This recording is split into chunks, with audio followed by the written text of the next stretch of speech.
અને સૌથી પહેલા વાત કરવી છે એ સમાચાર જે કદાચ કોઈ સાંભળવા ન માંગતું હોય, કારણ કે એક બાજુ ઉત્તરાયણનો તહેવાર આવી રહ્યો છે અને બીજી બાજુ ખેડૂતોએ રવિ પાકના મંડાણ કરી દીધા છે અને ત્યારે માવઠાની આગાહી હવામાન વિભાગે કરી છે। જો કે હવામાન નિષ્ણાત અંબાલાલ પટેલે ઘણા સમય પહેલા માવઠાની આગાહી કરી હતી। હવામાન વિભાગ પણ હવે કહી રહ્યું છે કે સાયક્લોનિક સર્ક્યુલેશન થયું છે અને સાયક્લોનિક સર્ક્યુલેશન બનતા હવે એની અસર ગુજરાત ઉપર થઈ શકે છે। ગુજરાતમાં માવઠું થવાની શક્યતા હવામાન વિભાગ દ્વારા વ્યક્ત કરવામાં આવી છે। ઉત્તર ગુજરાત, બનાસકાંઠા, સાબરકાંઠા, અરવલ્લીમાં વરસાદની શક્યતા છે, એટલે કે કમોસમી વરસાદની શક્યતા હવામાન વિભાગ દ્વારા વ્યક્ત કરવામાં આવી છે અને આ વેસ્ટર્ન ડિસ્ટર્બન્સ તેના માટે જવાબદાર હોવાનું કહેવાય રહ્યું છે।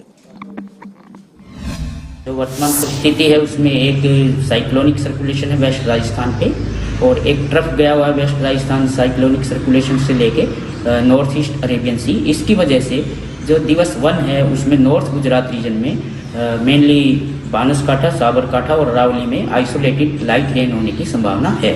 उसके अलावा अगले 7 दिनों तक और जगह पे और पूरे गुजरात स्टेट में वेदर ड्राई रहने की उम्मीद है।